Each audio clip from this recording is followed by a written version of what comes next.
gun-toting patriot, God-fearing patriot. Bryson, why they mad? Cause I'm real and they be faking it. Free speech advocate, it's on my mind, I'm saying it. I'm about to buy another gun and ain't nobody taking it. Gun-toting, Bible reading, God believing, truth speaking American. It's MAGA season, Democrats committing treason. I know they think it's sweet, but you don't know who you dealing with. This for free thinkers only. You ain't got no membership. They free General Flynn out the cage, cause he innocent. Barton Roger Stone, cause the run know that he innocent. We need to kick out every single illegal immigrant. Mandatory voter ID laws we need to implement. Tell Justin Smollett that I know this MAGA country. Tell China we know they. Hey everybody, let's give everybody a minute to come back over here. Adrian, hi Adrian. Hey Adrian. Mr. M. Hello, Mr. M. Hey John. John Marciano, King of Dats. Nice, guys. Hello. Okay, so I put this really simple discussion so anybody can join me or let me know in the comments. Hi, Jennifer. If you want to join us on the stage. Discussion, how to have a balanced view about political differences. That's the best thing that I could come up with because I did all the streams really fast, but we're going to really dive into this. And we talk about this a lot, which is something that I don't think we're ever going to stop talking about because we keep seeing, especially in our community, either we don't talk about it, we have an unbalanced opinion because majority of the community is left wing, or we have some other influencers or YouTubers that they are the only ones who do talk about it. You know what I'm saying? And it's not in an open environment where people could come on like I do and people can give their perspective. And it's just them giving this opinion themselves. And they're in their own echo chamber, essentially. Echo chamber, because they don't even entertain somebody else from the other side of the political spectrum to give their opinion. So it's like you're listening to yourself speak. Of course, you're going to agree with yourself because you think you're right. And this is exactly what this guy was saying. He was like, well, you know, we're going to think we're right and then the other person's wrong. So for me, I was like, well, you're kind of contradicting yourself a little bit because if that's you believe that, then why don't you entertain somebody else so that you can debate whether or not you think why that person is wrong? Tell me why you think the person is wrong. Don't say that they're wrong or you're wrong or because they have right. a difference of opinion. Exactly. And then he said, I just don't respect. I cannot respect. I think, isn't that the minimum you can do is respect? That's the least you can do. That is the minimum. Yeah. And you can't do the minimum. So let's bring everybody up to speed so they know what we're talking about. Oh, okay. So I'm going to show everybody my screen. And recently, one of the big XJW names out there, Alt Worley, and we've talked about this individual before. He posted this video 2 weeks ago, and it's entitled, "The One Big Mistake Ex-Jehovah's Witnesses Make." I'm just going to play like 2 minutes of his video so that we can get the gist. I hope he gives us the gist, and then we'll talk about it. Talk about this thing that comes up in the ex-Jehovah's Witness community sometimes. I gotta unmute my tab. So hold on a second. The heck? All right, I gotta get a new. Okay, here we go. There we go. All right. Sorry, guys. I muted my tab. Mr. M says, please, not this guy. Oh, yes, this guy. And the only reason why I'm talking about it is because it's this guy. Okay? And when things like this happen, it's us who have to talk about this. You know what I'm saying? Like, you can't let this slide. Or at least I'm not going to let this slide. Sorry, that's just me. Okay, just 2 minutes, and then we'll talk about it. Hey everyone, so I wanted to talk about this thing that comes up in the ex-Jehovah's Witness community sometimes. You'll see these videos that come up and it's like, This is the one big mistake that XJWs make. and I've always been tempted to make a video like that. So I gave in to the temptation and here I am.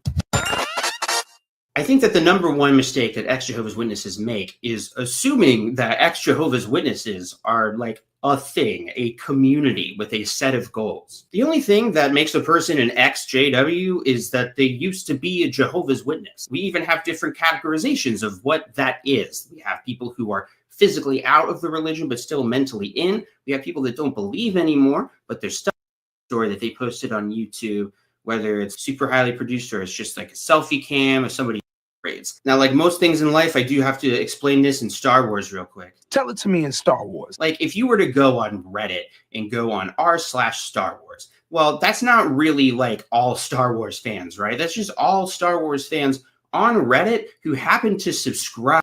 Witnesses who are coming together for recovery in some way usually tend to fit different demographics. Why am I talking about this? Hey, first of all, none of your business. This is my channel. I can talk about what I want. Why am I talking about this? Well, it's because the kind of polarization that's happening all across the entire world among all sorts of people, regardless of their political or religious beliefs or lack thereof, we're all just divided. We are not all going to get along as ex-Jehovah's Witnesses, and that is okay. Not everybody in the world gets along, and it's not possible for everybody to get along. That right there is the gist, where he's gonna rationalize, justify that not everybody gets along, and it happens in every community. We're humans, right? Basically, we're always gonna agree or disagree on something. And then he kind of relates that politically. If anybody wants to watch it, go ahead, go to his channel, watch it later. We're just gonna do a little recap of that. But that's basically what he's saying. And that this community is about recovery, is about moving on. I agree with that. But then he kind of rolls into, well, yeah, we're gonna disagree.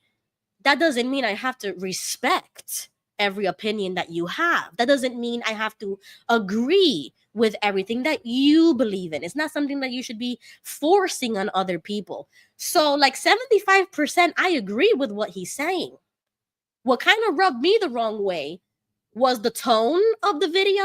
It didn't uplift, in my opinion. It was a little negative, in my opinion. You're muted, Tony. I know that when I read listened to the video and watched it, I guess I was kind of left kind of like confused because even just being a subscriber of the show, are you talking about all the subscribers in general? Like you don't respect anyone's opinion or you don't entertain anyone's opinion? I mean, that sounds very closed-minded to me. And he's speaking for himself. You can't say that you're open to having a discussion, but then say that you don't respect the other person's opinion. Well, I don't know. What he's saying is that we are going to see differences. Obviously, we are all different people. But what he's saying is that when you do see that and you disagree with it, basically you don't have to respect it. And that's what he's talking about himself. He's like, I don't have to respect that. And that's where it kind of rubbed me the wrong way, because that's the same line of thinking that we used to say as JWs when we used to tell people, well, you can believe whatever you want to believe, but that doesn't mean I have to respect your religion. It doesn't mean I have to respect your beliefs. Yeah, but that doesn't sound right. That's what I'm saying. The tone did not come up. It came across negatively in that sense. Because what are you saying? Right. I was a little confused. I hope he wasn't trying to say that. I think it just came off wrong because he's focusing on the fact that we're ex-JWs and that people think that community is supposed to be something. Like they come to this community expecting to get something out of it, and you're gonna. Well, that's what he made it out to be. I disagree with that, because this is a real community made up of real people who are almost like a family. And even if we do disagree, we do respect each other. So what are you trying to say? As if that shouldn't exist or that it doesn't No, exist? that's yeah, that you should still be able to respect that person despite the disagreements on the topic. It was Right. So, very, yeah, it didn't leave I don't think it would leave anyone feeling good. well, if you look at the comments, It a lot sounded of them more agree of a with you. tantrum than anything, honestly. Like he was throwing a tantrum and he was making it general, but not speaking about the specific matter. Well, and remember when we talked about this before, I said it was because what he's really trying to say, he cannot say. So he's kind of using generalizations or he's being vague about what he's really saying. Because in reality, what they are saying is that they do disagree with anyone who doesn't agree with their political opinions and that they will not respect it just because you are of a different political standing. That's what he's saying. And that is also what he's promoting, whether he realizes it or not. He is promoting the disrespect of others for the sole reason of their political standings. And that's where we clash. We don't have to clash. But that's where it happens, is because these people on the other side, they really don't like you. They hate you even, or they disagree with you so much that they don't have a problem disrespecting you because in their eyes, you're racist, you're a misogynist, you don't believe in women's rights.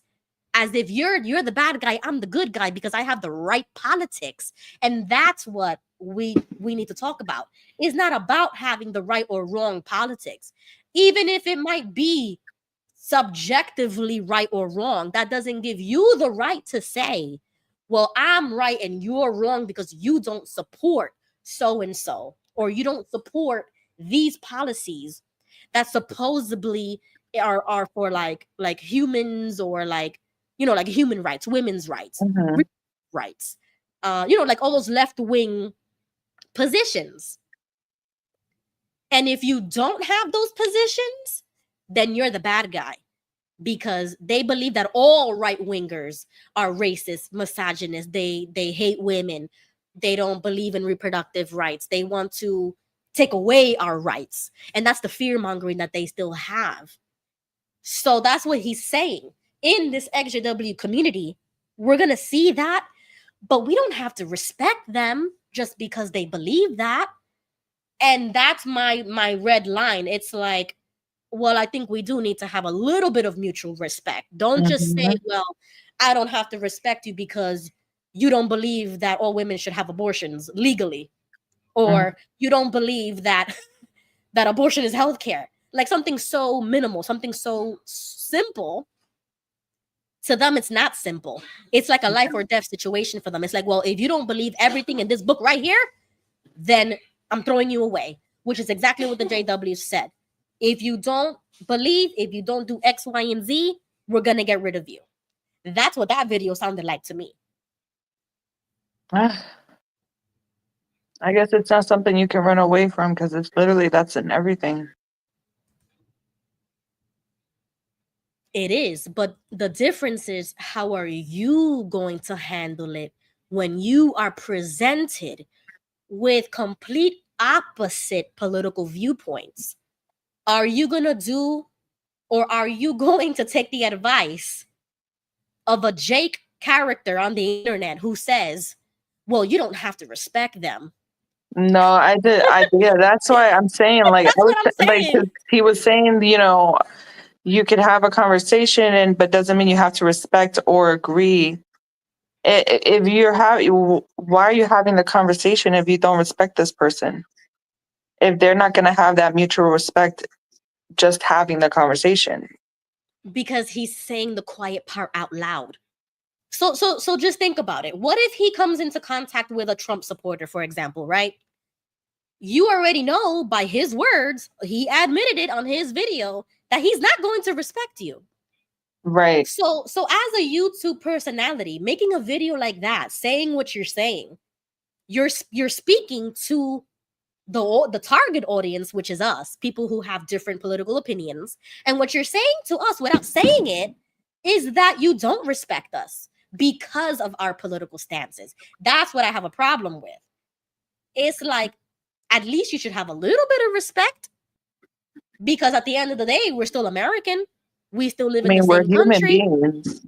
Exactly. We're still human beings. Right.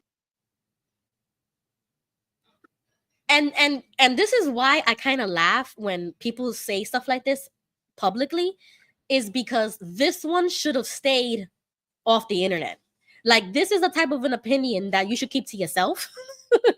Because even if you do, right, in the back of your head, don't respect a certain group of people because of their beliefs or whatever, you should keep that to yourself. Yeah, because But then you it's like said it out no one's gonna really take your word for it when you actually mean it. Or when you, or like, they're just gonna start doubting everything. And even if he tries to say, like, an apology video, oh, I'm sorry, yada yada, I do respect people. Like, what if he does a 360, like we always see with people on the internet, and they say, oh, I'm sorry, I do agree with other people, even if they don't believe what I believe in, right? Because that's what he's gonna try to do. I mean, the whole I'm video not was gonna how believe it. long? What was that? How long was the video? It was like 2 hours? A few minutes. No. No, it was like maybe Really? 10 minutes, a little over 10 minutes. Oh, okay. Well, now I forgot what I was gonna say. No, but my point is, let's for example, let's say something like that would have backlashed and people would have said, sorry, this ain't it, Jake. L take. You should respect everybody no matter what, right? Then he would have came out with an apology video, like all these YouTubers do when there's a scandal. Oh, I'm so sorry, yada yada. You already said what you said. Like, nobody's gonna believe you after that. And that's just me. Like, I wouldn't even believe it, even if he did apologize. I wouldn't believe it because he already said the truth the first time. Mm-hmm. And I believe people the first time they reveal themselves. I believe it.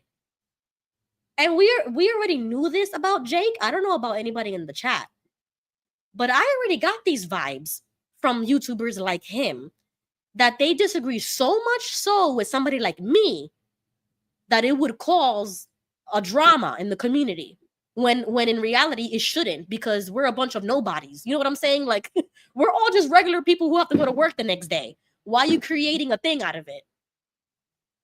It's taking it personal, I guess. Exactly. They take it. Yeah. They always take it personal, as if he. And what was the purpose of the video? He could have said all that and kept it to himself, or better yet, call a friend and talk about it with your friends. But no, you posted it on the internet for people like us to see it, and we know that we are, we have different political leanings. So what are you saying to somebody like me? That you don't respect me just because I support Trump or just because of my political leanings? There's a lot of people like that, but that's the problem. Exactly. And Jennifer says it's cancel culture. That's exactly what it is. And I do not subscribe to cancel culture. I don't cancel you because of your gender, your race, your politics, or your religion. You know what I'm saying? Like, those things should be personal. And I'm not going to come out here and make a video like Jake saying, oh, well, if we disagree, I really don't respect you. And we shouldn't always have to respect. Like, he literally was justifying the reasons for not respecting somebody. Who makes a video like that? Right. Yeah, it was a very weird, odd video, and it just left me confused. And even if I was like coming in and just seeing that was my first time ever seeing one of his videos, and I was just really, really confused. Like, and that's why I'm like, he's probably talking about something specific that occurred, but generalizing it is not helping you at all right now. Like, if you went through something personal and you got hurt or you took it a certain way and you want to vent about that, then, but he was generalizing it broadly. Yeah. So now it's just like, so it seems like you just don't have zero respect for anybody. And they have to agree with everything you say. And the second that they have a difference of opinion in something small or big, you're just like, yeah, okay, you're cutting them off. That's not healthy. That's toxic. Exactly. And that's why they say a lot of people in the community still have that mindset, which is why we talk about this. There is a difference between shunning somebody and disassociating yourself for your own mental health or whatever the case may be. Mhm. That's a choice. That's a choice that you make, and you say, well, you know what? I'm not going to consume this content, or I'm not going to continue talking to this person because it's toxic or it's deteriorating to my mental health or emotional health, whatever it is.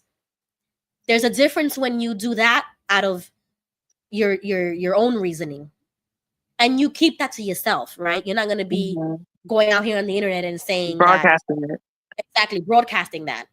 Whereas shunning is the hive mind, the hive mentality of, as soon as they find out you're a right-wing conservative or a Trump supporter, that's it. Block, unfriend.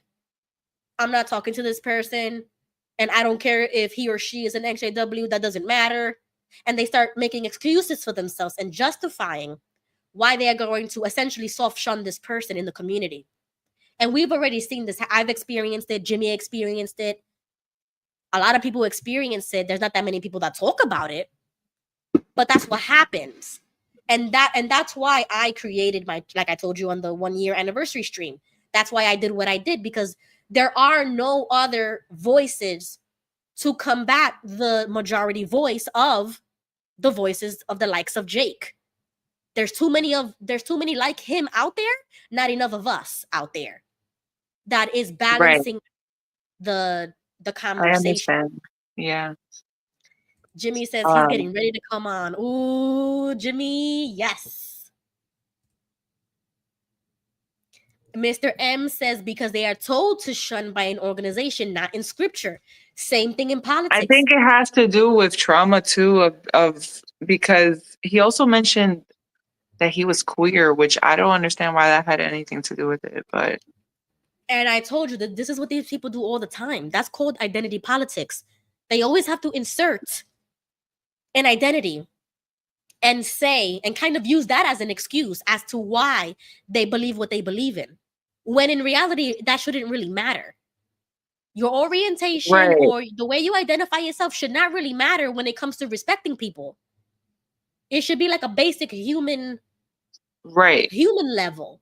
It doesn't matter what race, color, who you married to. So I don't know. nothing. It led me to think that maybe something happened in regards to that. I was just trying to. The The way that video. I took it Mm-hmm. was that he, like I told you, he's using all of these excuses to justify what he's saying in the video without really saying it.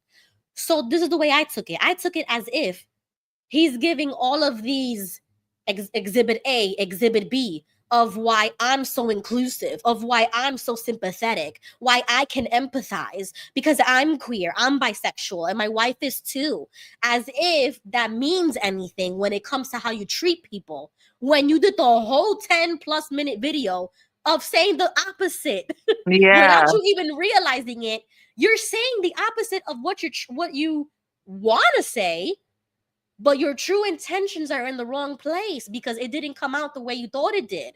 Mm-hmm. And that's just my opinion. That's why I'm talking about it. Yeah. Because I don't care if you're gay, if you're not, if you whatever, XJW, SJW, like I don't care what you identify as. That doesn't mean that you can empathize more than I can, or that you can sympathize more than I can. Just because I'm not that way, you don't think that I can sympathize with that? Why not? Why do you think like that? Why do you think as if somebody like me or Jimmy or anybody If else who thinks differently? anything, you would think that you would try talking it out because you understand that person more, because we come from the same background and the same upbringing and the same type of brainwashing. Exactly. So the point of the community is to help each other get through this journey, not to stay stuck Because- and still use the same tactics that the cult Right. used on you on each other. And that's a different level of trauma. Like, that's crazy. And that's why I think he described the community the wrong way, because no, Jake, it's the complete opposite. The community is supposed to be here for people who can truly understand our background and our journey and moving forward, because they went through it too. That's the beauty and the value of this type of community. Yeah, and then I feel like he made it seem like people stay stuck on the Jehovah Witness stuff and they don't know how to branch out to other things. But I feel like that's always going to be the root because of how traumatic and that makes a dent in someone. You know what I'm saying? It affects someone completely. I mean, I would agree with him on that. Some people are stuck, and they do get stuck on content from, XJWs that is about JWs. But what are you doing to help that? All right. This is what I'm saying. What are you doing to help that? To help people branch out as one of the biggest YouTubers in the XJW community? What are you doing? And in my opinion, he's doing the exact same thing everybody else is doing. You still make content based on the propaganda that we left. You're not branching out your audience as much as you probably think you are. Because if you really wanted to help people move forward, you would do what we're doing. You would be talking about something else other than the damn cult. Hi, Jimmy. Good evening, everyone. How are y'all doing? Good. Happy New Year's Happy New Year's Eve. Happy New Year Eve to y'all as well. I won't be on here long tonight. I told my wife I'll be on about maybe 40 minutes or so. But we've got some stuff we're doing tonight. We're going to open the windows of the house. We're going to sage the house. Nice. We're going to eat the 12 grapes between 12 and 12:01. If you haven't heard about that, look it up. So little tradition things that me and her do. So okay. So, I'm not going to stay on all night long, but I had to jump in. Yeah, I got to go too. So.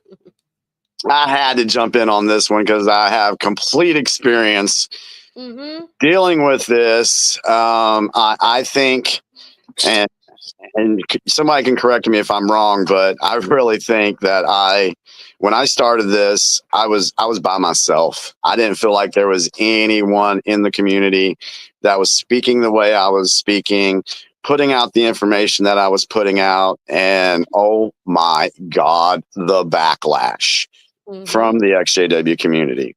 Wow. So some of you guys have heard it before, but maybe it bears repeating, just kind of my experience, what I dealt with. But yeah, so. That's horrible. I'm sorry you went through that. Oh, you have no clue. So. But Jimmy walked so that I can run. If it wasn't for Jimmy, I wouldn't be able to walk the way I did. Because I experienced the same thing, but I had a Jimmy who went through the fire already.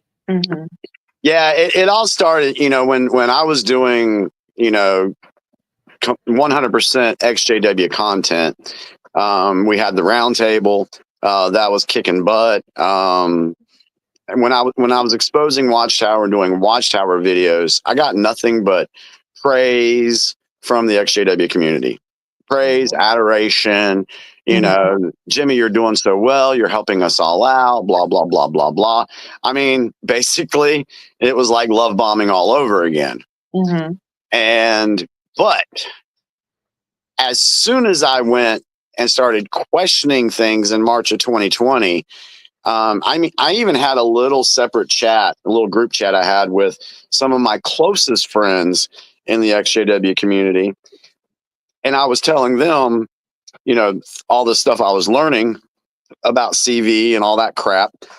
And they were like, "Oh, Jimmy, you can't put that out. You can't say nothing about that." I'm like, "Why? I'm going to talk about it." And they're like, "No, we think this is a bad idea. You shouldn't do it." And they I did it anyway. Of course I did. And they kind of just, they just sat back and watched. And just here in maybe the past year or so, they have all come around and said, "Damn, Jimmy, you were right the whole damn time about all this stuff. Glad you spoke out about it." Now, those were my close friends, the ones that, I talk on the phone, just send gifts back and forth, had good relationships with them. But there were others that were what I'll call acquaintances that totally stabbed me in the back. I mean, it wasn't, I mean, it was so quick. I mean, it was like the end of March. I already had like 25, 30 people unfriending me on Facebook, all from the XJW community Wow. because of what I was saying. And I mean, people that I've done videos with, they were very left leaning. They were believing everything that the mainstream media was saying. And yeah, they completely turned on me. People that I thought would, yeah, they were acquaintances, but I thought they would become good friends. Yeah, that shit didn't happen. Wow. So, throughout 2020 and throughout 2021, you know, I would get in conversations with these folks, and the conversation always went the same way. I would pose a question, and they will never, ever directly answer the question. Yep. Now, where did we learn that from? Oh my goodness. Yeah. Watchtower. Our parents. I mean, when you're going door to door with something, you're at a door and someone at the door asks you a question and you don't know the answer to it, you either, well, we'll have to study that and get back to you, or they'll try to go on their own and read like 10 scriptures and try to tie shit all together. Yep. So, and that's what these, I'm going to just say these lefty XJWs, that's what they were doing. Well, what about this? What about, I'm like, I'm not talking about that. I'm asking you this one damn question. Exactly. Oh, that's very frustrating. And I mean, and I would be so I mean, I'm a salesperson.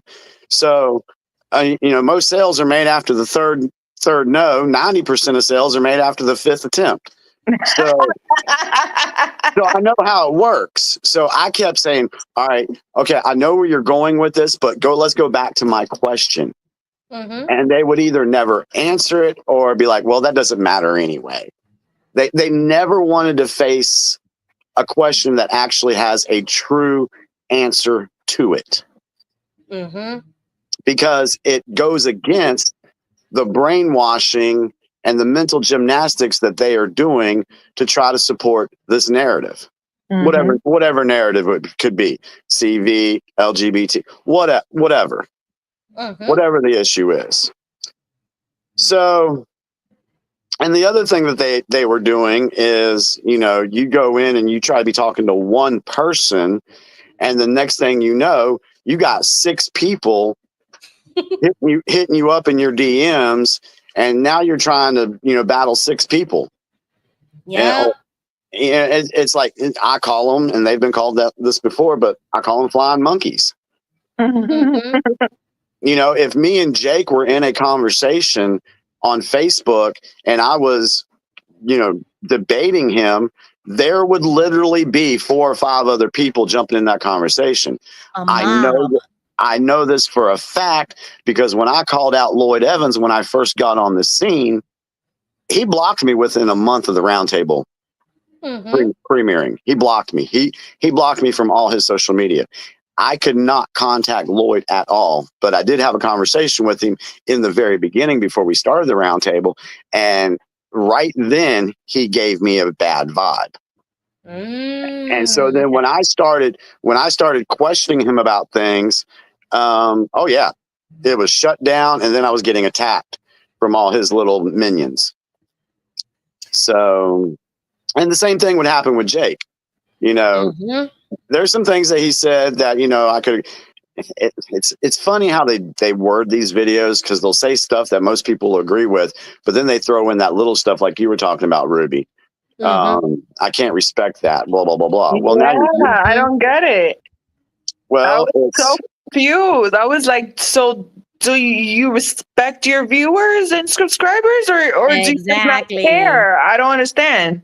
No, basically what he's trying to do there, it's a way to create division in the community, because it wasn't an uplifting video. It wasn't. It was a very divisive scolding. He was scolding the XJW community is what he was doing. Yeah. Right. Right. That's what he was doing. I would love to debate his ass, Yeah. but it won't happen. And No, another, And we it just sounds decline. like a lot of whining. yeah, and Like, another one. oh my God, they don't agree with me. Oh my God, they're going against me. Oh my God, like. And another one that I called out back in 2020 was Telltale. I called him out too. And His name is Owen. yes, Owen. I called him out. He never responded. He wouldn't get into a conversation with me because they know they can't battle me when it comes to facts and questions and actually. I'm gonna actually head out right now, but I'll be thanks, in the Tony. chat. Okay. Bye, Okay, Julie. Bye, bye. Ruby.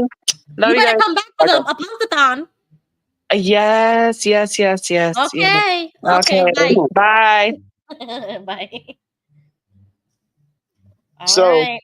So with dealing with all these types and everything that I've been through with them, I've grown to the point to where now I'm like, you know what? I'll try to have a conversation with you, but I can tell within the first minute or two how that conversation is going to go. And if it's Right. going to go in the direction of this person's not going to answer any of my questions, there's going to be other people jumping in, I'm just not having the conversation.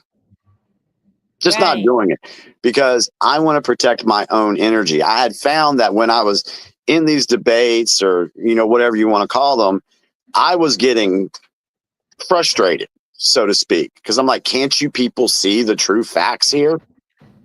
Right. And so I was getting frustrated. It was creating a little bit of anxiety. And I was like, oh my God. So I was like, you know what? I don't have to put myself through that. Exactly. So I quit having those conversations. I mean, if you want to believe everything the media has told you for 4 years has been the absolute 100% truth, by God, Scooter, go ahead and believe it. Go ahead.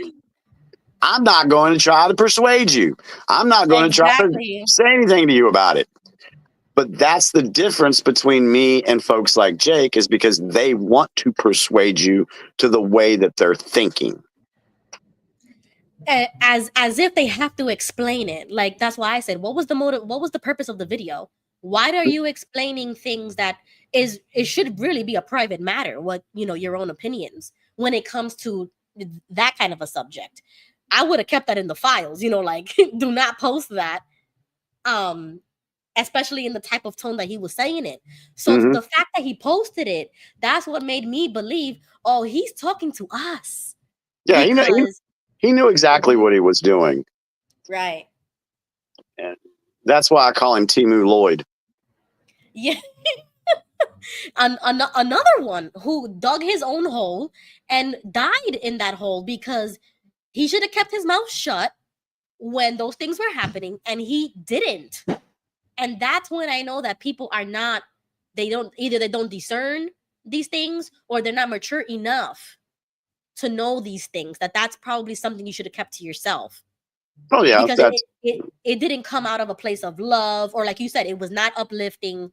I got a negative vibe from that, because what you're really saying to a viewer like me, who is a Trump supporter, who is a right winger, what you're really saying is, I don't respect you because of your political beliefs. That's what you're saying. Well, let's compare that to what Ron Pimo said about I don't respect you. No, he said I don't like you. Okay, all right, I'm corrected. I stand corrected. All right. And that's another weak response. What do you mean you don't like me? You don't even know me. So yeah. that doesn't matter whether or not you like or dislike a person. That's not a reason. So it's still the problem of the brainwashing that Watchtower has done on people. It's still that mentality that they haven't shaken yet. Mm-hmm. That is the problem. That's it.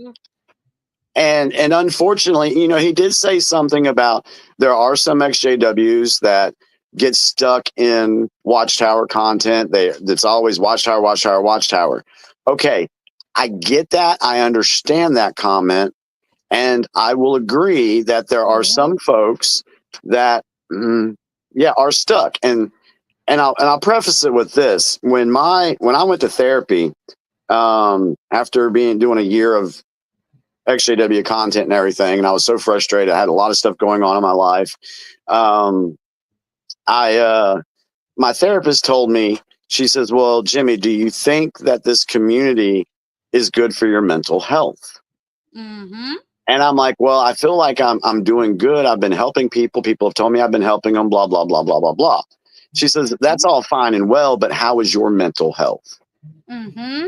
And I was like, oh, well, I'm a little stressed out because of it, because, you know, and she's like, so what you're in right now, and when she said this, I disagreed with her, but she said, you being in the XJW community is nothing but trauma bonding. Mm-hmm. Mm-hmm. And I was like, no, you know, but now, a couple years later, I can agree with the statement. Now, yes, it is trauma bonding. We've all been through trauma with Watchtower. I'll give her that. Yes.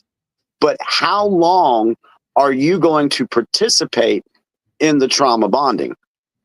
Right. Eventually, you have to step back out of that and take care of yourself mentally. Take care of your own energies. And if you're still consuming Watchtower content day in and day out, you're not giving your brain a break from it. Mm-hmm. Because it keeps triggering back everything you learned while you were in there. And it keeps you in this cycle. That's why, and I said this a couple of years ago, that's why you have apostates come into the community, do their videos, literally help people out, and then they disappear. Yeah, that's understandable. Yeah. You know, there's going to come a time, Ruby, when you stop doing XJW content because it won't serve your mental wellness. It won't serve your mental wellness.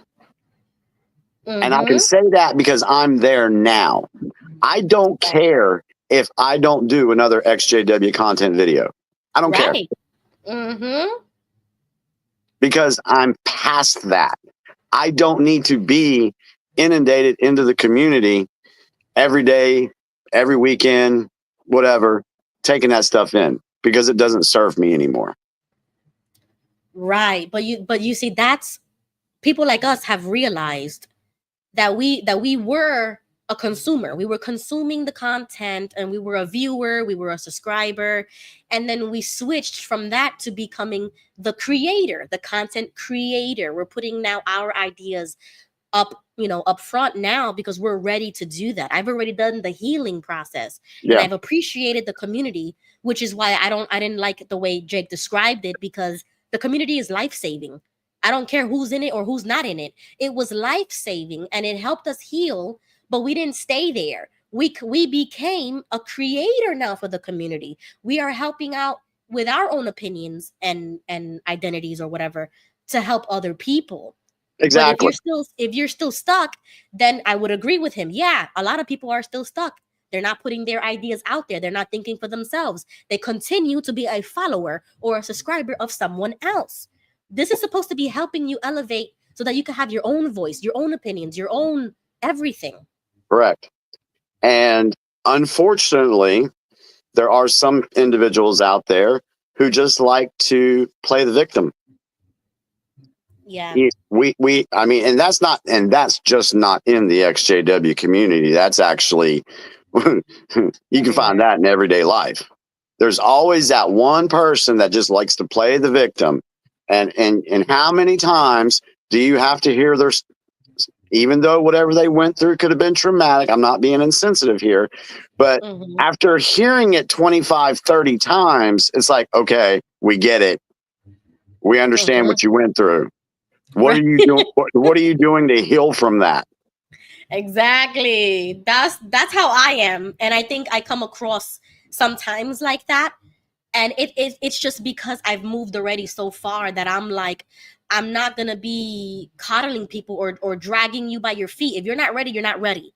So go back to where you need to be and then come find me when you're ready, because I'm not here to help you wake up, or I'm not here to do any of that. And none of my videos are either. My whole channel is dedicated to people that want the news aspect of pedophilia within the organization, because I deal with it personally with my Right. uncle. So there's Right. a personal thing there. If it wasn't for that, it wouldn't be like that. I would still say I'm XJW, but the content would be very different. Right. So, and even with my live shows, there is no trace of JW stuff here on only what we say. I Yep. don't bring up broadcastings. I don't bring up the website, nothing, because I'm done with that. Right. And I'm helping people get politically opinionated by sharing my own story and journey and showing King Tony and, giving examples of that so that you can move forward in this arena, because this is what I'm good at, Yeah. in my opinion. Like, this is a passion. I will say there are a lot of good people in the XJW community. There's people out there that are just lost. I will say that, because I still have good friends who came that I met in the XJW community. Still, like I said, John's my best friend. Right. We learned how to communicate with each other, even though we were totally on opposite ends at the beginning of everything.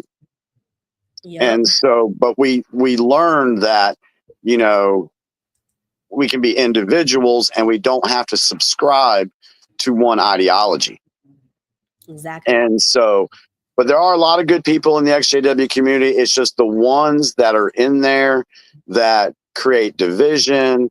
Those, and I told people this before too, 2020. I said, be careful who you follow, even in the XJW community, because, and you've heard me say this before, maybe some of the viewers, but if you don't think Watchtower has little spies or infiltrators in the XJW community, you are naive. Yeah. I'm sorry. They have them in the community. They are put in the community to create division, to create uproars. And how many times in the XJW community have we gone from one crisis to the next? Mm-hmm. If it's not one thing, it's something else. And yeah, it just continues. So Right. that's a way to keep the XJW community from uniting against Watchtower. Let's put this information in here. Let's put this information here. Let's get them all riled up. It's the same. Exactly. It's the same playbook that is used on the political side of things. Tell me I'm wrong.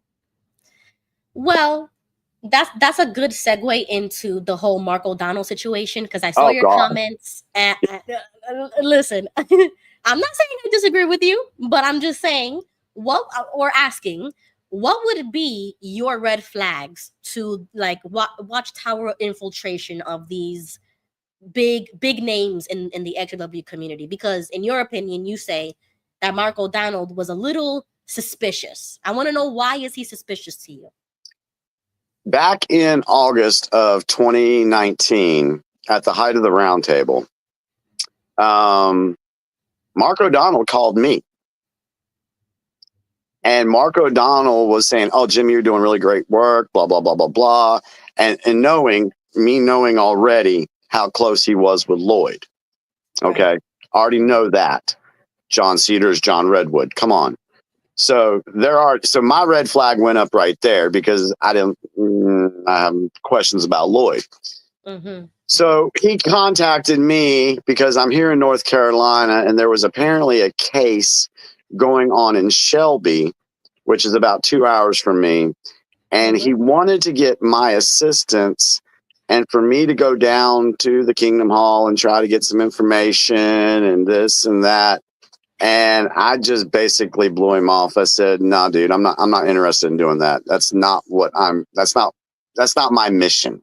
Right. Yeah, that's a weird request. Yeah. So right there, that was kind of, I'm like, why? Out of the blue. We had never had a conversation before. Mm-hmm. He just calls me up out of the blue. Mm-hmm. That was a red flag for me. Okay. And so then I look at everything else that he's done throughout the years, and these little mess ups that he's done throughout the years, has it benefited Watchtower or harmed Watchtower? That's a And good question. Yeah. exactly, because if it benefits Watchtower, why the F is he doing what he's doing? I don't trust the guy. Okay. Wow. Hey, Gigi. Hey. Yeah, I was trying to troll Jimmy in the comment section, but anyways, I'm not even looking at comments right now. I was asking, is Jimmy one of the 144,000 and stuff like that? But anyways, I just playing with him. But so Rush Limbaugh would always say how he wouldn't listen to Sean Hannity, he wouldn't listen to Glenn Beck, he wouldn't listen to Alex Jones. You know why? Because he's the best, he's the baddest, and he don't need to be listening to nobody. And it was all about him all the time. So I can honestly say I've never seen, I don't know who Mark, if you gave me Mark Madonna or, I don't know his name, but if he was in a lineup, I couldn't identify him. Same thing with Jake. The only thing I know is that he wears, from what I was told, black paint on his fingernails. Oh my God. And he talks, and a girl told me that he talks about his sexual proclivities, him and his wife inside a marriage. So that's disgusting right there. Here's the point. Yeah, you should never talk about your sex life. Hey, hold on. So all I'm trying to say is this, because I'm going to play the Jesus card. Remember, he says that if you're embarrassed of me, I'll be embarrassed of you. So this is why I called, because you guys are saying, hey, why? How do you find these people? See, that's a clue. When people are embarrassed, like say, for example, they're embarrassed of Jimmy, right? Your friends, Jimmy, they're embarrassed. Jesus talked about people like that. See, and so that gives you a hint right there that these people aren't grounded, and also that doesn't mean that they work for Watchtower. But just real quick, when it comes to Lloyd Evans and Watchtower are identical. They drive you away from your Jesus Christ, and they drive you away from religion. They drive you away from America and your natural born country. These people all have this. So Watchtower doesn't care. They're a vindictive group. They'll go after Rick Farron. They'll go after Jimmy. They'll go after me because you believe in God, you believe in Jesus, you believe in country. But Jimmy will never get a high definition 4K resolution video from Watchtower, but what's his name does. So all I'm trying to say is if somebody gets all of these great videos from Watchtower on a consistent basis, that just puts up a red flag. And I gotta go because I'm babysitting right now. And these kids. Thank you for coming, Gigi. Okay, we'll see you at the Apostathon. Yeah, Apostathon. 11 o'clock. Okay, I mean, that's a good point. Like I said, I'm not disagreeing with you. I just want to hear your experience or interaction with them because I'm an outsider, basically. I'm looking at this from the outside. I used to watch Mark with Lloyd and the whole Watchtower series they used to do and breakdowns. And I like the Mark because of the casework he was doing. That's what I'm interested. Another red flag for me was why is he like the only XJW that gets invited to do interviews with Stephen Hassan? Well, I'm not saying he's the only, but Stephen Hassan. Why is he the only one that's in these courtrooms? Who's paying for all that? Is he paying for all that? I don't know. He might be. He might have tons of money that we don't know about. But then I start to look at, connections. Okay, so you went on with Steve. I would never do an interview with Stephen Hassan because he's a fucking whack job, in my opinion. Okay. If you look at his connections, who is Stephen Hassan connected to? Go down those rabbit holes and you'll find out who he's connected to. Stephen Hassan himself is controlled opposition. He is. Okay. So now you got Mark O'Donnell going on and doing an interview with him. Yeah, I don't trust these people one bit. And I don't remember what live I was on. Maybe it was oh God, I can't remember, but there was another commenter, Spiro. It was Spiro was the name of the commenter, was saying, they were saying, yeah, Jimmy's got something here. And I spoke to him because I was looking at the comments and we were following each other on X, and I spoke to him and he provided paragraphs long of his explanation as well. So that's why I'm glad I was able to get your perspective as well, so that I could make my own opinion at the end of the day. But I understand, like it is valid questions. They're valid. So just asking, you don't have to answer if you don't want to. How close was his explanation to mine? Very similar, especially with the connections with Lloyd. But now I would like to bring up my first objection, because when whatever happened to Lloyd happened, and that work relationship broke off, in my opinion, Mark O'Donnell did the right thing by distancing himself and denouncing the whole Lloyd scandal and the whole situation. He separated himself from that. You mean like Will Smith did with P. Diddy? What is that supposed to mean? No, but okay, so explain that one. Why would somebody try to separate themselves from somebody else if let's say they're on the same team? Yeah. Let's go with Will Smith and P. Diddy. Why and other actors and celebrities, why are they coming out and trying to distance themselves from P. Diddy? Right, because they don't want that bad rep being connected to him and allegedly what he was doing. There's your answer. So he can be used later. So he can be used later to gain the trust of people. Oh, that's so cool that Will Smith has, and we're hypothetically speaking here, but that's so cool that Will Smith is distancing himself from P. Diddy. He must be a really good guy. So I'm going to go ahead and watch his movies again and believe everything he says. Same thing. Okay. See, that's where I'm asking, because that's what gave me like the green flag. Okay, he's separating himself. He's saying how wrong Lloyd was and that they're not going to work together. And whoever did stay with Lloyd gave me the ultimate red flag, that they didn't see anything wrong with it. So that was kind of my thinking. Folks we got to look at this. Okay, let's look at this at Watchtower's perspective. Who is Watchtower at war with?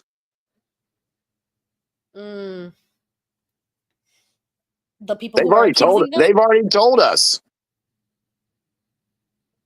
They're at war with the apostates.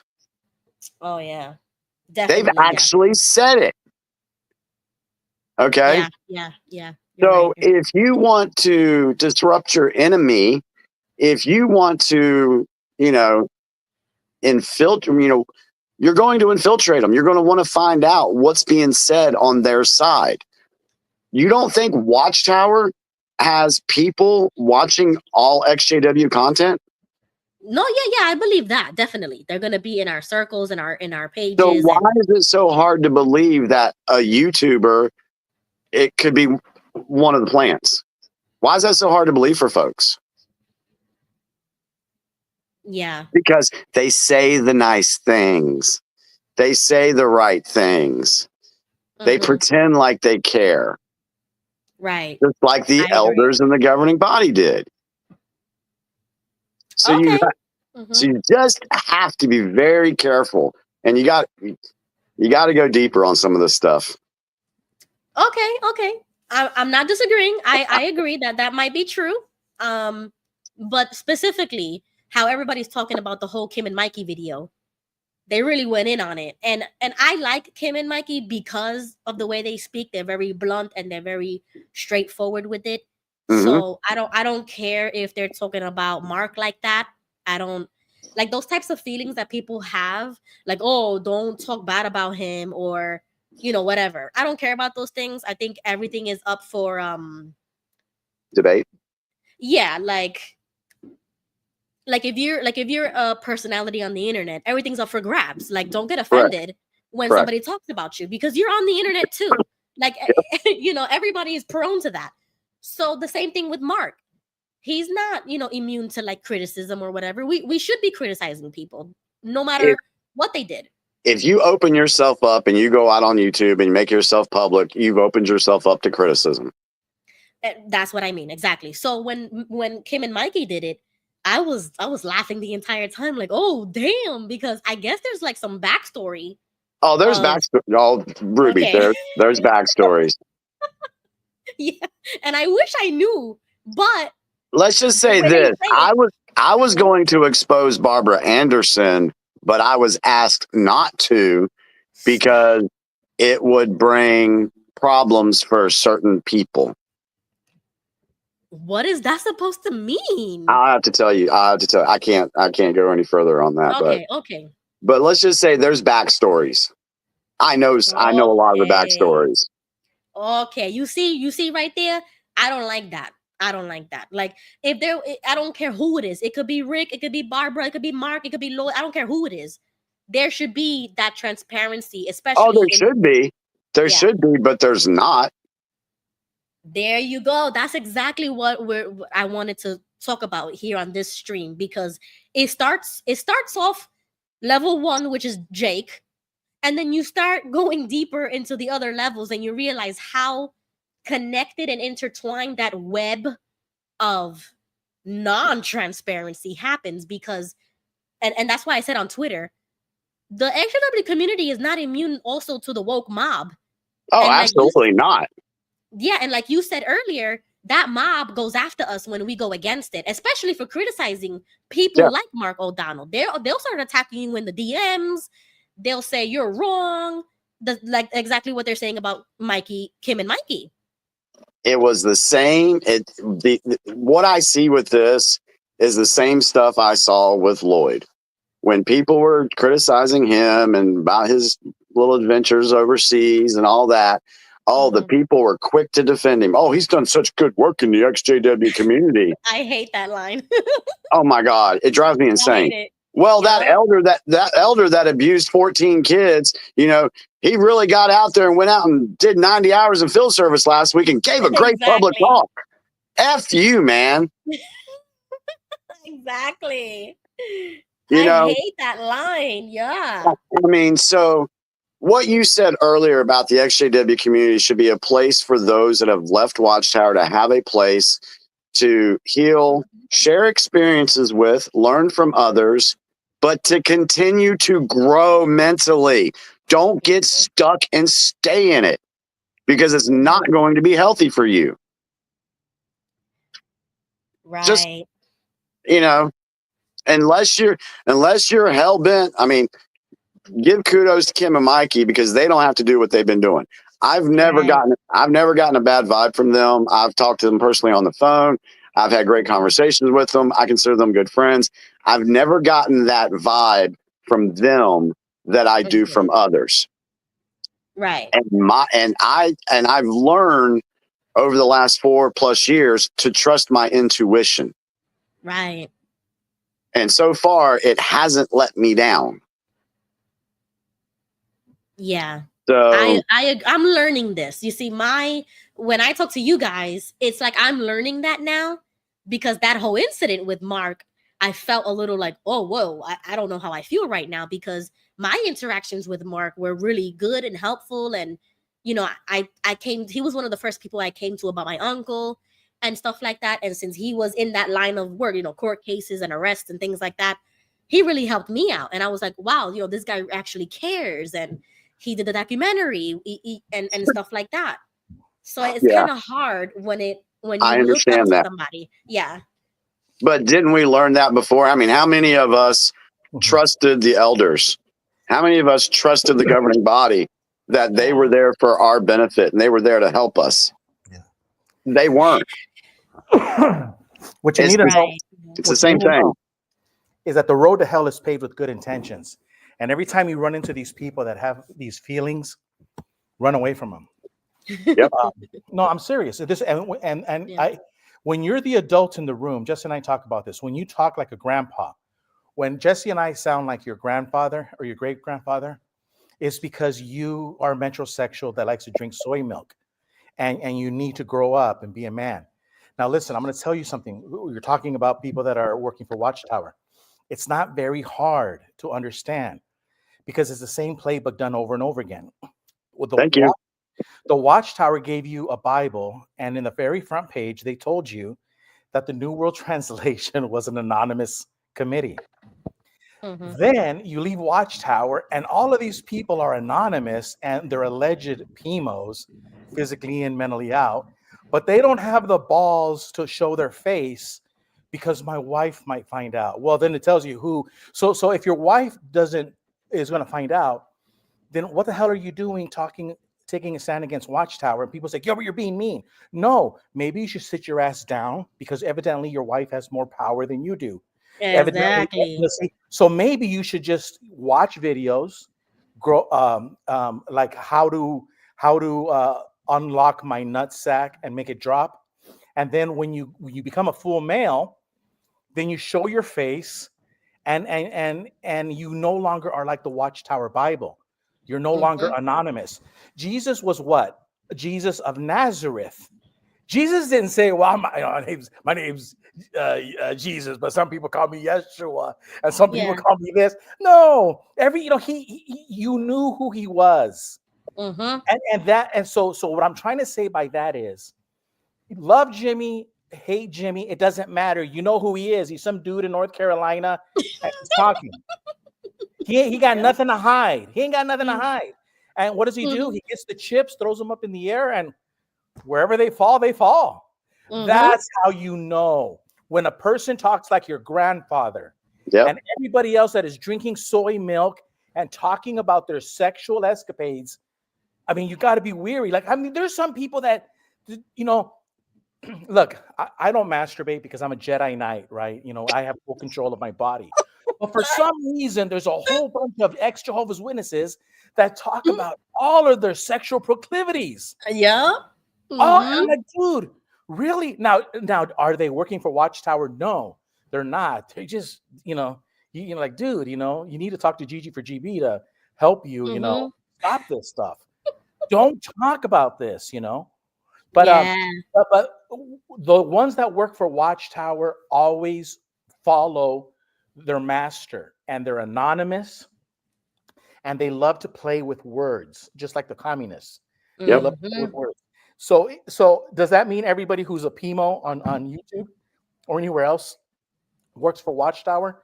No, but that should be your first instinct. This guy's anonymous, and yet he wants to be a player.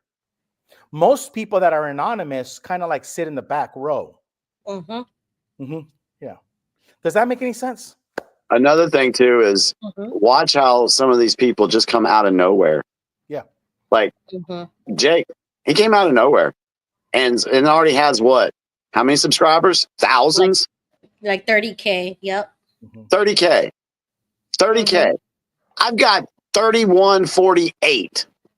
3,148. That is it.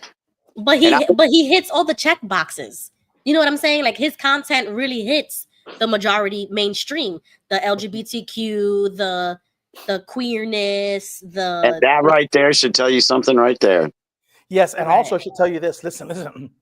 You have to just accept. You have to listen, man. You have to get this in your head, because I've always been right about this issue. I've been preaching this since 2016. You were set up for failure. Watchtower set you up for failure. So when you left Watchtower, you were going to fall flat on your face. A lot of people leave Watchtower, and what do? They spend their whole life savings on hookers, drugs, and everything else. And then they tattoo their body, their faces, and they put Donna over here, Mary over here. I mean, they just go berserk. And then they find Jesus, but they're all messed up. They're just in a blender. Now, the thing is, like I said, I'm a trained Jedi Knight in this. When I learned the truth about the truth, I sat down, I had the bread, I had the wine all by myself. I know where I was, and I knew it was showtime. I knew the moment that I ate the bread and the wine, I thought, okay, they're going to kill me like they did Jesus. Everything I learned in the Kingdom Hall was like Satan saying, well, God, I taught Gilbert, I taught him everything. If he screwed up, it's his fault. You see, so the devil, that's how he works. This is how Watchtower works. They're satanic. They do give you the Bible training. They do let you know this. They let you know that. but they twist the little things along the way that you don't know what they're doing. And so when you leave Watchtower and you just completely, you know, you leave with your rifle, you think you're gonna go, and you just got sniped right away. Boom. The world gets you because you didn't realize. This is what I'm saying. When you leave Watchtower, you realize that you have been set up for failure. And if you just admit that to yourself, then you can avoid the snipers. You can say, okay, I can avoid the landmines. That this is what you were trained for. You were trained like Moses. You were trained like Jesus, John the Baptist. They're going to kill you, but you're going to take a few of them out before you go. And see, and that's what I'm trying to say is that Watchtower, and this is what you're seeing with all of these ex-Jehovah's Witnesses. A lot of them are just complete basket cases, sexual, political, everything else. And it was by design of Watchtower. And, and that's why I hate to say it, that's why they hate their country. That's why they hate Donald Trump. That's why they hate they hate Republicans like Watchtower hates apostates. Yep, exactly. That's how I feel. And nobody's talking about it. Like, I feel like I'm the only one that saw Jake's video and had the opposite response of everybody in the comment section. And I was like, oh, I showed King Tony. I said, oh, we got to talk about this. This is insane. Like the whole vibe, the way it makes you feel, even though it sounds like he's saying the right things, but it doesn't make you feel good. So what's that difference? It's weird, like really weird vibes. And I was like, no, this is what he really wants to say is this, and this. And we broke it down. And then I was like, we need to talk about this on the. Okay. And real quick on the 40,000 subscribers. Isn't it interesting? You don't think Watchtower with a couple of pushes of the button can give you 10,000? Exactly. Yeah, that's a good point. And this is what you understand. And so this is why, and I'm not trying to knock Jimmy, but you know, I used to play around with, and Mike and Kim got pissed off at me because I would always say, you don't need to research. Jesus said, pay attention to how you listen. But see, Jimmy just laughed because he understood it. Mike and Kim took it personal. Of course you want to research, but what good is researching if you're not listening? That's the thing. That's the thing. You gotta train your ear. Yes, you really need to understand how to discern things and listen for things. I mean, that's one thing that I've been taught, in sales. You have to be able, when you're giving your presentation, you have to be able to read these people's body language. You have to listen to what they say. For example, let's say I'm giving a presentation to somebody about a cancer policy. Yeah. All right. And let's say the dude has got cancer all up in his family. He's telling me all these people in his family that's had cancer, this and this and that.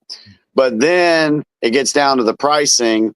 And I tell him, look, it's only $8.91 a week for a cancer policy for you.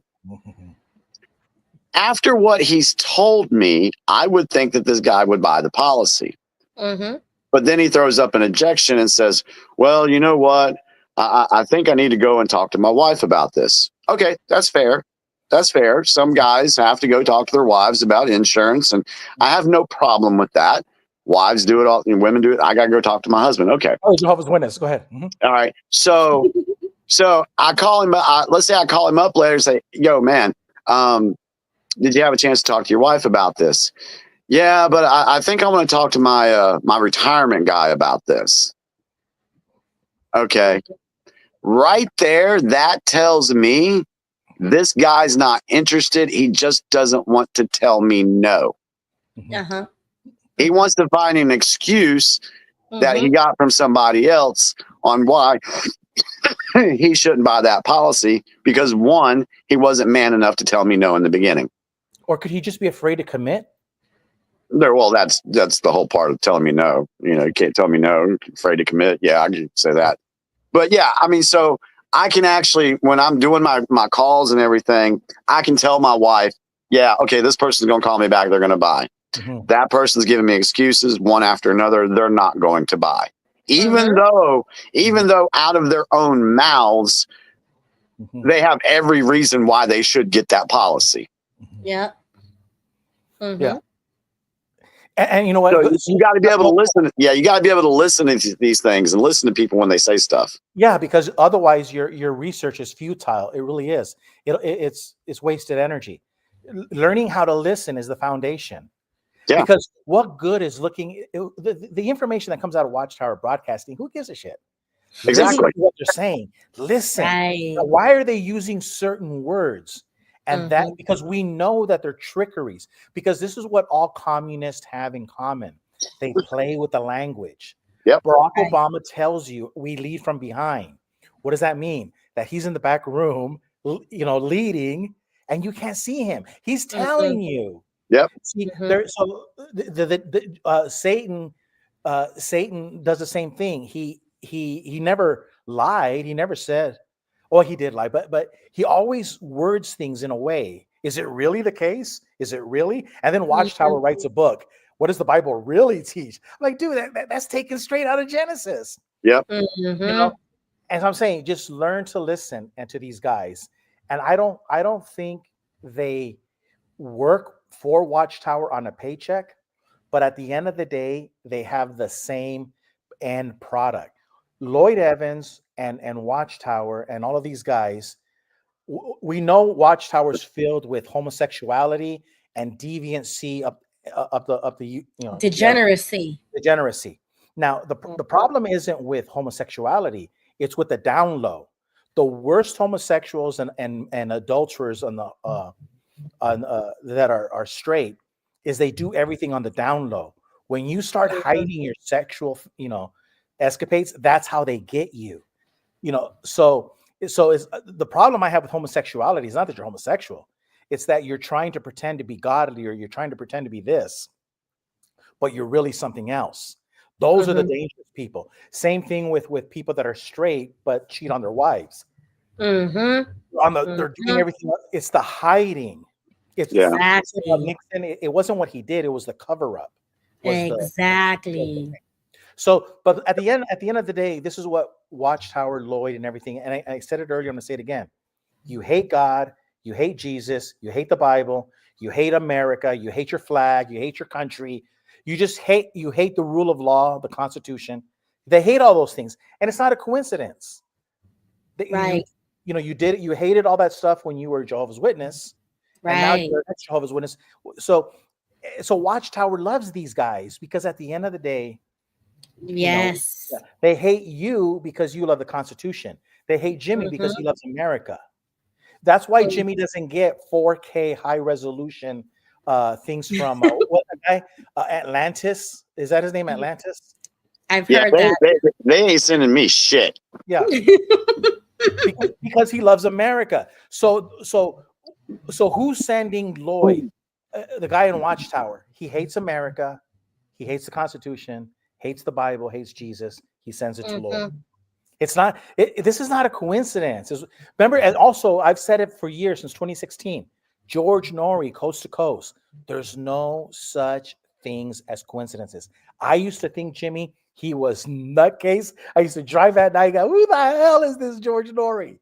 And I'm like, shit, the older I get, I can't get that out of my brain. There is no coincidences. And you know who said that? King Solomon. There's nothing new under the sun. Right. It's the same damn playbook. Thank you. It's the same. Yeah. Whether it's football, basketball, it's just the same playbook. Yep. We're just going to change the names. It's the Cowboys. It's the Indians. It's the Yankees. Whatever. You just change the name. And once you realize that, it opens up a whole new world. You look at everything totally different. It's like I look at Jake and I'm like, yeah, whatever. Yeah, no. Yeah, I do too. No. But I felt like I had to talk about it. I don't know if it might be a waste of my time or whatever, but in my opinion, when I saw that, I felt like since I have this platform and he's talking about politics, that it would work well to showcase that. Because why does he get why can he say his opinions on his channel, right? But nobody can question it. Nobody can criticize. Nobody can debate. And I have a problem with that. Yeah. So even if he doesn't want to be here physically, I am going to criticize the content he puts out, like whatever he does say on the internet. I'm gonna take that sound bite and I'm gonna prove it to everybody that this is how they really are, because they don't want to show it. You want to know one of the trigger things that happened with me and Lloyd when I was calling him out? Mhm. It was during the summer of love, the summer of riots of 2020. Yeah. And, Yeah. and I was talking about Antifa. Now, Mhm. what have we learned over the past 4 years about Antifa? They're It's a not Marxist real that group. they're paid for by. Okay, well, let me ask you this: have we learned that Antifa is actually a real group of people? Um. No, they're not Ye- real. They're hired help. They're No, hired not well. Meaning real as far as it exists. Oh yeah, yeah. Yeah. Yeah. Okay, so one of the things that I was talking with, or trying to talk to him about, except when it came to Antifa, he was saying, "Oh, it's just an idea. It doesn't really exist." MFer, we see it right now all over the streets of the United States. Yeah. Right. It exists, but he was playing it. He was playing, and that was one of the things that started him to start blocking me because I was calling. I'm like, dude, how can you say it's an idea? We have literal cities on fire because of it. And now, you know, they're in the UK too. They're in Europe. I would Yes. love to know, ask him that question again and see what he says. Because they're talking points. He's saying the talking points. Exactly. Right. Now, Jimmy said earlier, you know, when you understand what I was saying, it blows your mind. Listen, I just want to go back to that point because my grandfather, Jesse, his name is Fidel. Dude, sombrero, leather skin, Mexican toothpick. You know, there's a goat in the back and the chickens. Yeah. Mexican as Mexican is.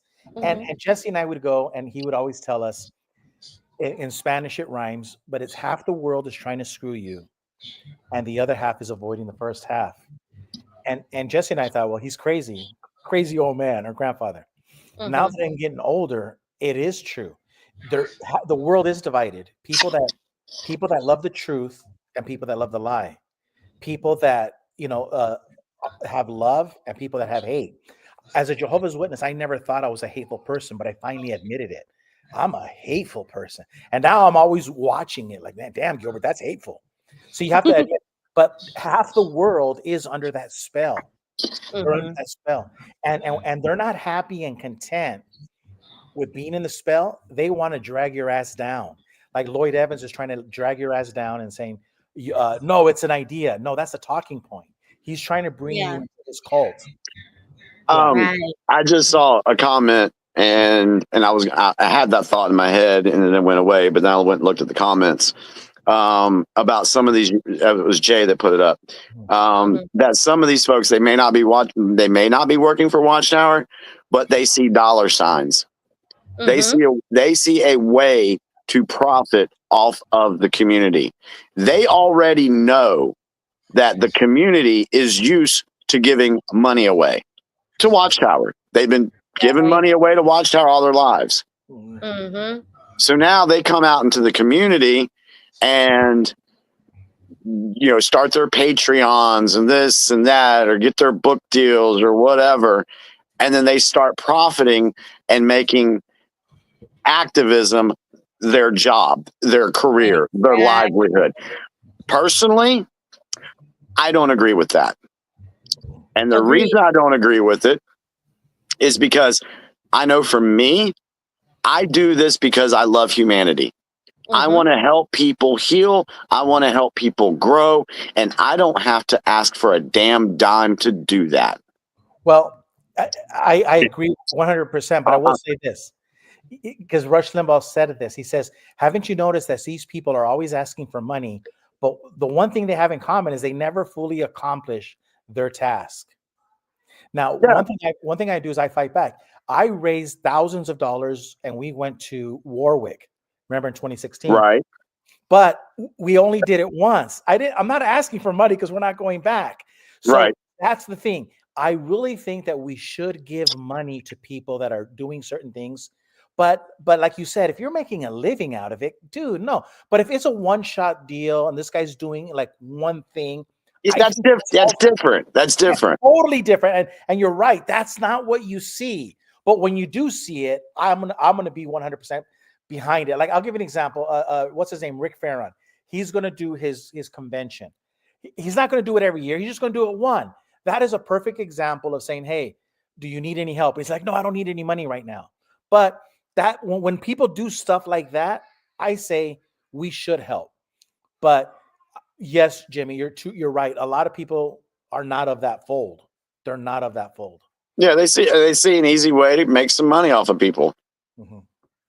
I'm sorry, and I know there's going to be people say, well, they got to pay for the equipment to do their videos, and sorry, no, I only use a phone, maybe my PC.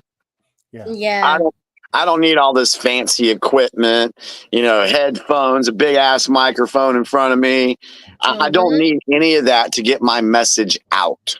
Correct. No, I will. When I raised the money, Ruby, we raised a few $1,000s, and we brought Neil from the Great Apostate from England. We brought him over to the United States, but we also did something else. I also had there's a direct door delivery where you can go with the post office and say, I want everybody in this section to get this mail. So we went, and a week before we went there, the United States Post Office sent everybody in Tuxedo Park. That's where the rich people live in Warwick. That's where the Watchtower owns like 7-8 residential homes in the compound. Everybody in that neighborhood got a huge, like a 4x, it was like a big, huge postcard. And then we were in the city street working, and the Jehovah's Witnesses shut down. None of the Jehovah's Witnesses were out there preaching, but we were out there going business to business out in the street. And we were passing out, flyers, because I was noticing that everyone wants to go to the protest, but everybody was going empty-handed. So we raised the money, and I got a lot of criticism. And this is the other thing too. There was a lot of, I fought back, and I was like, F you, boom, boom, boom. and then they back off. But this is the thing. Right after that, those guys in the Vast Apostate Hour, they ran away, they hid, because they cowered to cancel culture. And cancel culture is Jezebel. And so Jimmy's experienced it. There's a whole bunch of Jezebels, and they come from Watchtower. How do you know if that Watchtower doesn't have a woman pretending to be a Jezebel and saying, oh, Jimmy Bell did this, or Ruby said this? Oh my God. We'll do it again. Let's just say I've dealt with that crap. Yeah, you dealt with that crap. I've personally dealt with that crap. Yeah. They'll accuse you of sexual allegations and stuff like that. And it's like, for example, what's her name? It's called a honeypot. Yeah. Smurf Girl accused me of sexually abusing, being a pedophile, because it was a guy with a similar name to mine in Tucson, and she wanted to know if that was me on the registry. And she got the info from Kim, Mike and Kim. But Kim's like, I had nothing to do with it. Okay, fine. But I fought back. I hit back. But then she goes and attacks Rick Farron that he kills his wife. And then all the guys are saying, hey, hold on a minute. Every guy that you talk to is always trying to rape you. Yep. This is why every time a Jezebel comes into the scene in the Jehovah's Witness world, you need to beat the shit out of her. Beat the shit out of her, because she's a Jezebel, and she probably works for Watchtower. No, you have to, because they're making accusations without proof. And they're going like a machine gun. And this is cancel culture. We saw it with our eyes. They were trying to cancel everybody. And because men were not standing up and saying, give me the receipts, provide the evidence. That's what I was saying, though. And I even told her that as well. I spoke to her and I said, well, if you claim to have the receipts you do, then by all means, I would like to see it and possibly do a video so that you can prove the things that you are saying. I mean, I never went through with that, but that's the main point. If you do say something, prove it. If it's that serious. Yeah. But that's. These I've experienced all this stuff. Yeah. And it's going to happen again. It's going to happen again. Yeah. They're going to be, look at Ruby, you're going to be accused of some kind of sexual impropriety. You're going to be accused of something. Something's going to happen.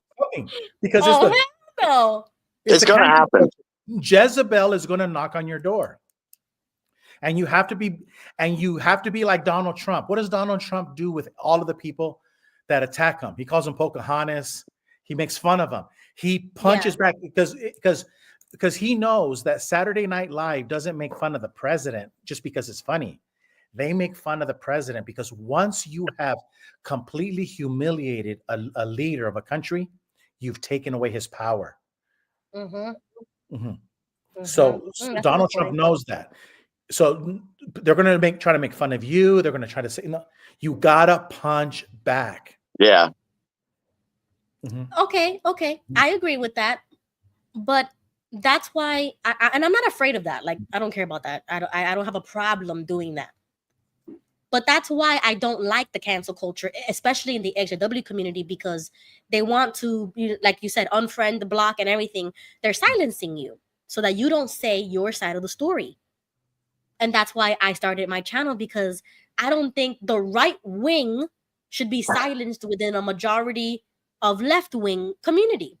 It should at least be respected enough that there's a safe place for us to come together and talk about these things. So that's why I brought up the Jake stuff. And then I wanted to talk about that those same people are also the same people behind those admin accounts that don't show their face or have the same username. Who knows? Some of them do have the same. But they are also the same creators in the Reddit. They're the same moderators in the Reddit, the same moderators on all of these XJW left-wing YouTube channels. So that makes me feel like it is a setup. It is a club and you're not in it. It's like a deep state within the XJW community. Thank you. I've been trying to tell people that for 4 freaking years. And I actually saw it though with my own 2 eyes. Yeah. I was like, you are the same person, the same username, same everything, who moderates the same group on X, the same group on Reddit, and now you're a moderator on this YouTuber's channel? You just pointed out something that's very interesting. It goes into the fact that it's always the same people. The same people. And that also happens with all the political stuff that's been going on and all the scandals and corruption. It's always the same people. Wow. Always. Now, hey, Ruby, Jesse always, he calls me and he goes, Gilbert. He goes, what Bible text is it that you always tell me about? And it's right here. It's James 2:19. And remember this, I learned this when I was in 7th grade. He goes, do you believe that there is one God? You do well. Even the demons believe and they tremble. You need to understand this. You need to understand this. This is not about Christianity, Jesus. No. You know that there's truth and there's lies. At the end of the day, that's what it is. Yep. When you believe that there is one God and there's truth and he hates the lie, the demons are even afraid of you. So this is the point I'm trying to make. You have to, I learned this in 7th grade, believe it or not, but you have to speak with authority. When people attack you, you got to fight back. And like, say, for example, you're fighting with somebody who's attacking you. And I've had this and I say, hey, I go, when Jesus, the night he was going to die, they came up to him and they said, and he goes, who are you looking for? Jesus of Nazareth. I am he. And they fell back. You see, because Jesus wasn't hiding, but the people that were doing the nefarious work were hiding behind closed doors. And I tell people, that's you hiding behind the camera. I have no idea if your account is in Warwick or if your account is somewhere else. I have no idea who you are. You have no receipts, and yet you want to say that you have a better resume than me. Right. No.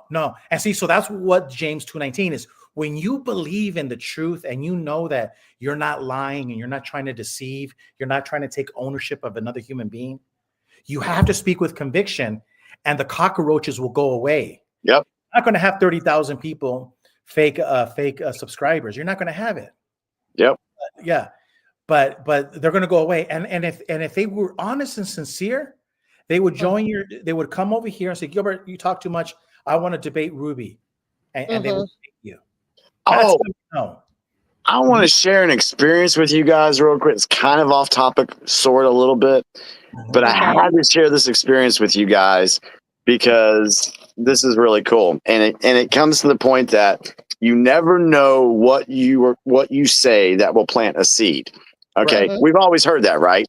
Yeah. But Yeah. I've never experienced that seed. Actually, I didn't know whether that seed grew or not. Okay, Mhm. and a lot of times we never will. Okay, Mhm. so anyway, so I have an account that I had to go to get a guy to sign a cancellation form this week, and so I go there and I find out that the guy's not in that day. And my contact person, Amy, she says, she asked Dave. Dave is over the tool guys. She said, Dave, is the tool guys going to be here on Tuesday? And Dave said, no, they're not going to be here. They're going to be off until Thursday. And I'm like, well, dang on. I said, guys, I got to get his signature and his social security number so I can get this cancellation form sent in. And he's like, well, Dave goes, well, I talked to him about 10 minutes ago. Let me call him on the phone and see if we can't get him to, we'll take care of it. We'll sign it for him. So anyway, he gets on the phone with this guy. I'm not going to mention his name. We'll just call him M. So Dave asks if he can sign the cancellation form, gives us social security number and everything like that. Okay, so that's all done.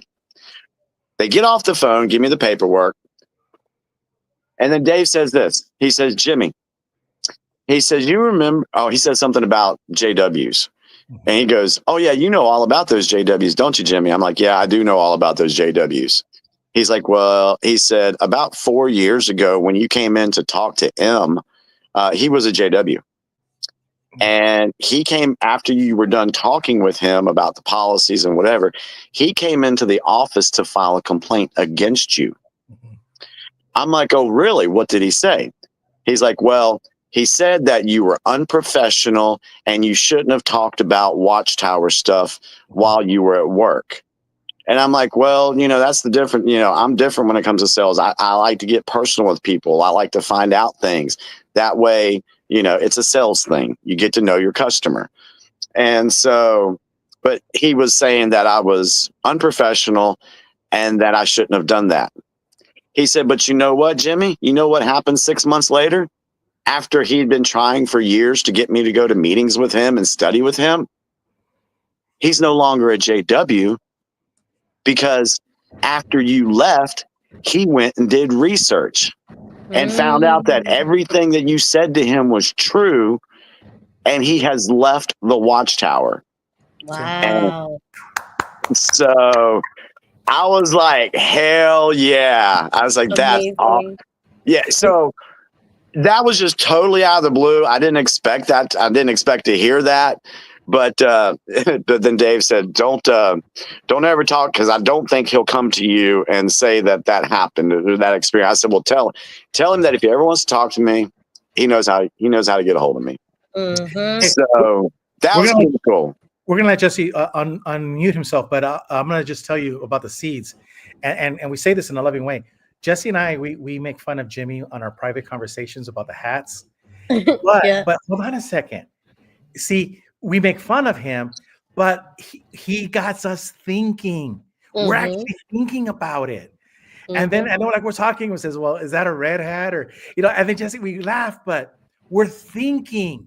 And that's the point. We have fun with it. And even though we joke about it sometimes, you're like, damn, that guy's onto something. Mm-hmm. That's been my whole MO of doing what I want to do. I want people to start thinking for themselves and start asking real questions. Yeah. Right. Don't believe me. Don't believe me. Take what I say and go do some research on it. Right. And start using your God-given brain. Hey, you know what? I don't know if I'm feeling a little romantic tonight because I've been drinking my favorite adult beverage, but eggnog, which is pancake batter, huh? Anyways, but me and Gilbert, we talk about all the ex-Jehovah's Witness apostates. We talk about all the YouTubers and every day. But man, I don't want to sound like his butt or nothing. I'm not. But now we don't agree with Jimmy on maybe 100%. We agree with him on 99% of the things, 99.9. Mm-hmm.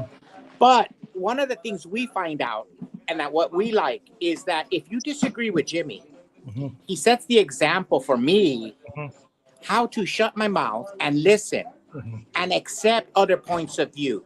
Mhm. And even when people become belligerent, he just mild mannered. And sometimes he even tells me, Jesse, tone it down. And that's what I admire about Jimmy. That's probably why he was never an elder. Because he has and so that's one thing I've learned from Jimmy. When he enters into a debate, he takes a hit and he doesn't hit back. He just calmly With malicious. explains his position. Very professional. Thank you. I appreciate that. Yeah. And also because some of the stuff Jimmy talks about, I'm just too damn afraid to go there. And me, Oh, and hell me, no. me and Gilbert don't. We're Hell from the no. Spanish. We're from the Spanish congregation where Gilbert, tell them we itch for a fight. Tell them what you tell me. I don't eat rabbits. I don't go under the ground. I eat chickens on the top. And me and What's that Gilbert, say? we itch for a fight. We want to fight, you know, and we learn from Jimmy. No, you don't have to fight. You don't have to argue. You don't have to win every battle. No. Like I said, I will respect. Respect is earned. Okay. And if I want to do something to where I gain people's respect, I don't ask for your respect. I just want to gain it. And that's a problem that some of these YouTubers have on the left side, is just because they have a platform, they expect to be respected, but yet they won't do it themselves. Yeah. That's hypocrisy. Yeah, that's a good point. The last thing we have about a few more minutes to the 11 o'clock Apostathon stream, but the last thing I wanted to tell you guys was this story that I've encountered. Like you said, we're always going to encounter this type of stuff. And like Gigi said, we need to speak with authority and we need to fight back when it's, presented to you. And I completely agree with that. And ever since I've had that confidence, like Jimmy said, you trust your instincts and you go with that. And with that power, that confidence, and that authority, you get your message across. And that's what I'm all about, right? I'm growing into that thick skin almost, right? Yeah. So we were on Discord and we created a new content creator who was XJW right wing, talking about masculinity. And I was all for it. I said, yeah, man, you should have a channel. You should speak directly to men. If your content is specifically geared towards men, especially in the community, of course, I would love to know what you have for men. But apparently, not everybody agrees with that, right? Like how we talk about how we got the woke mob running after us because of a certain position like that, especially with masculinity, because this community is also very misandrist. Is that the word? That they hate men? Yeah.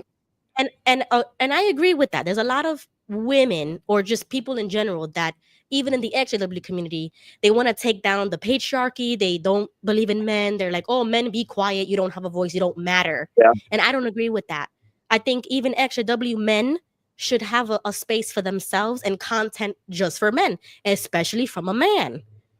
So I go into this page of his and he's giving all this information, all his videos and everything. And all these women start coming in and tearing the guy into pieces. And he just got on the server that day or the day before. And I was the only one alongside another person who had just joined saying, no, he just got here. Why are you trying to either twist his words or his content or whatever and then call it toxic masculinity? Because that's what they're going to say. That's the talking point. And so since I was a moderator on the Discord, they were already in communication about banning the guy because of his stance. And I was like, no, just how Jimmy was treated and me, we were canceled. I'm trying to prevent this cancellation for this man. Like, give him a chance at least to speak to men. And if you're a woman taking offense to this type of content, then kindly remove yourself because it's obviously not for you. Yep. Okay.